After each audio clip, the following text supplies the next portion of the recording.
दोस्तों पाकिस्तान ने ऑस्ट्रेलिया को टी20 सीरीज तो हरा ही दी है, लेकिन उस्मान तारिक के बॉलिंग एक्शन को लेके दूसरे कंट्रीज के बैट्समैनों का रिएक्शन कुछ ऐसा ही आ रहा है। लेकिन ये साला कर क्या रहा है यहाँ पे? लेकिन एक सेकंड, अरे भाई साहब बॉलिंग ही करते हैं, नो डाउट कि गेंद करने से पहले गेंद के साथ थोड़ा सा निगोशिएशन करते हैं, बातचीत करते हैं, मामलात करने के बाद ही अपना बॉलिंग करते हैं। उधर से भारतीय एक्सपर्ट चिल्लाई जा रहे हैं कि ये बॉलिंग एक्शन है, ये इंटरनेट का बुफरिंग हुई जा रहा है। जितनी देर में ये बॉल फेंकते हैं उतनी देर में तो बंदा पलवेल से होके आ सकता है। तो भाई साहब आप पलवेल से बिल्कुल हो आइए, हमने तो आपको रोका नहीं है। हमारे उस्मान तारिक भैया जिस तरह मर्जी चाहेंगे बॉलिंग करेंगे, आपको पलवेल जाने से किसी ने रोका है का? तो एक तरह से भारतीय एक्सपर्ट की तरफ से बार बार ये जो क्लेम किया जा रहा था कि उस्मान तारिक को वर्ल्ड कप से पहले जानबूझकर पीसीबी नहीं खिला रहा, कि वर्ल्ड कप के दौरान ही इनके बॉलिंग एक्शन से भारतीय बैट्समैनों को जरा कंफ्यूज किया जाएगा, परेशान किया जाएगा। तो भाई साहब हम इससे पहले ही दूसरी टीमों को कंफ्यूज भी कर रहे हैं, परेशान भी कर रहे हैं। आईसीसी ने हमारे बंदे के बॉलिंग एक्शन को लीगल डिक्लेयर कर दिया है। ऐसा हो ही नहीं सकता कि किसी बॉलर का एक्शन थोड़ा सा मशकूक हो और बीसीसीआई उसको खेलने दे, क्योंकि आईसीसी में भी तो आप ही बैठे हैं। अब हमारे आदमी का बॉलिंग एक्शन इलीगल जरा डिक्लेयर करके दिखाइए। आपने सईद अजमल के साथ तो हाथ कर ही दिया था, आप हमारे बॉलरों के पीछे भी पड़ जाते हैं, बैट्समैनों के भी पीछे पड़ जाते हैं। अब जरा हम आपको थोड़ा सा टफ टाइम दे के रखेंगे और हम आपको बतलाएंगे कि बॉलिंग एक्शन क्या होता है, थोड़ा सा कर्मा कम बैक कर देता होता है, ये जहन में रखिएगा। आपने इससे पहले भी जो है वो क्रिकेट के मामलात में बहुत सी ओवर पोसेसिवनेस और ओवरटेकिंग की है हमारे साथ। इस दफा जो है हमारे उस्मान तारिक भैया आपको थोड़ा सा रिमाइंडर देंगे कुछ चीजों का कि कर्मा कभी कभार कम बैक कर देता है। तो कैमरून ग्रीन ससुर का नाती 35 रन बना के आप इस तरह एक्शन कर रहे हो, ड्रामेबाजी कर रहे हो, ये कौन अच्छे खिलाड़ी की निशानी है का? आजकल खिलाड़ियों ने ये टैक्टिक ढूंढ रखा है कि आउट होने के बाद बैट्समैन जो हैं वो इशारे करते हैं, ड्रामे करते हैं, गुस्सा दिखाते हैं कि ये ससुरा पता चले कि मैं तो बढ़िया खेल रहा था कि आगे से बॉलर ने मेरे साथ कुछ ऐसा कांड कर दिया है जिसकी वजह से मैं आउट हो गया। हम भारतीय एक्सपर्ट से यही कहेंगे कि भाई साहब अगर आपको लगता है कि हमारा बॉलर थोड़ा सा ब्रेक लेता है, रुक जाता है, सोच विचार करता है, तो आपका बैट्समैन भी आगे से थोड़ा सा सोच विचार कर ले, थोड़ा सा रुक जाए, ब्रेक ले ले। उस दौरान अगर गेंद विकेट को लग जाता है तो वो फिर उसकी किस्मत, हमने थोड़ी उसको कहा है कि वो इस अंदाज से खेले जिस अंदाज से हमारा बॉलर बॉल फेंक रहा है, आपका बॉलर भी फेंक ले जिस अंदाज से हमारा उस्मान तारिक बॉलर फेंकेगा, आपका बैट्समैन भी उसी अंदाज से आगे से सोच विचार कर ले, थोड़ा सा धीमे अंदाज से खेले। तो भाई साहब बढ़िया किस्म का प्रदर्शन जारी है। नो डाउट कि आप बड़ी बड़ी टॉन्ट किए जा रहे हैं और कही जा रहे हैं कि ये तो कंफ्यूजन फैलाई जा रहा है। असल में भारतीय बैट्समैन थोड़ा सा कंफ्यूज हो चुके हैं, क्योंकि हमारी टीम को लेके इन्होंने पूरा रेड इन सर्कल किया होता है कि जो भी हो जाए, यहाँ पे कोई अगर दुलंदर किस्म का प्लेयर आ जाता है तो उसको जरूर स्पॉटलाइट पे लें और उस पर थोड़ा सा धीमे रहिए। रात से काफी जो है आप लोगों ने शोर शराबा मचा के रखा हुआ, तो हमारा बढ़िया किस्म का बॉलर है, उसका जैसे दिल चाहेगा जैसा चाहेगा वो बॉलिंग करेगा। और ऊपर से शाहरुख खान के स्टाइल में, दिल जले स्टाइल में उसने सर पे जो है वो बैंड रखा है। तो हम उसको कहेंगे भाई साहब काम चुप के रखिए, हल्ला बोल के रखिए।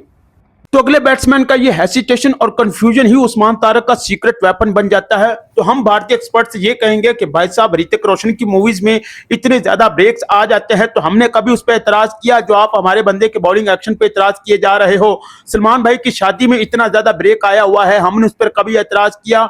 रमीज राजा साहब ने बड़ी खूबसूरत बात की है कि बैट्समैनों को उस्मान तारिक के बॉलिंग एक्शन के अकॉर्डिंग खुद को ही एडजस्ट करना पड़ेगा, क्योंकि आईसीसी ने उनके बॉलिंग एक्शन को लीगल डिक्लेयर किया है, तभी जाके वो बॉलिंग कर रहे हैं। ये कैमरून ग्रीन भैया जो है वो कल ओवर एक्टिंग किए जा रहे थे, साउथ इंडियन मूवीज देख के हर बंदे का ही दिमाग खराब हुआ पड़ा है। कल एक्शन दिखा रहे थे, हाथ का इशारा कर रहे थे। भाई साहब आपने 35 रन बना लिए, वो काफी नहीं है आपके लिए, थोड़ा सा मान मर्यादा में रहिए।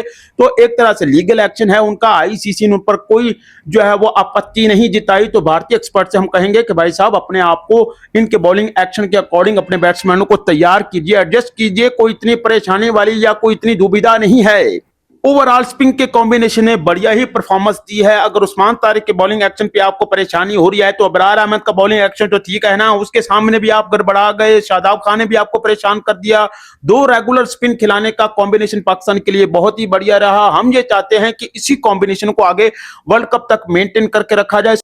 भाई साहब उस्मान तारिक का बॉलिंग एक्शन आपको कंफ्यूज करता है तो अबरार अहमद का बॉलिंग एक्शन तो ठीक है, शादाब खान को तो ठीक है, ओवरऑल हमारे सारे स्पिन कॉम्बिनेशन ही आपको कल से कंफ्यूज करके रखा हुआ था। अबरार अहमद क्या बात है भाई साहब, आप जिस अंदाज से ये गर्दन हिलाते हो ना, इसी अंदाज से हमारा दिल भी हिल जाता है।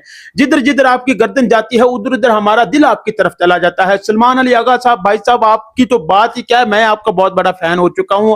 आप मुझे कहीं मिलिए, मैं आपको जब भी डालना चाहता हूं। आप बड़े शरीफ और समझदार और बड़े मोतबर इंसान लगते हैं और साथ साथ मोतबर किस्म की बैटिंग करते हैं। इस इनिंग्स के बाद सलमान अली आगा साहब पे जो वो वनडे और टेस्ट का एक टैग लगा हुआ था वो भी काफी हद तक खत्म हो चुका है। उन्होंने अपने आप को T20 में भी काफी हद तक बेहतर तरीके से ट्रांसफॉर्म कर लिया है। मैच विनिंग और फिनिशिंग इनिंग खेल रहे हैं। 190 का स्ट्राइक रेट था, बढ़िया किस्म के 76 रन, पाकिस्तान ने 198 का टारगेट दिया गया। ऑस्ट्रेलिया भाई साहब वो बिल्कुल ढेर हो गया। तो बाबर आजम भैया के मुकाबले में सलमान अली आगा अच्छे इंसान हैं, अच्छे प्लेयर हैं। बाबर आजम घटिया इंसान, हर घटिया प्लेयर है शत्रु के नाती।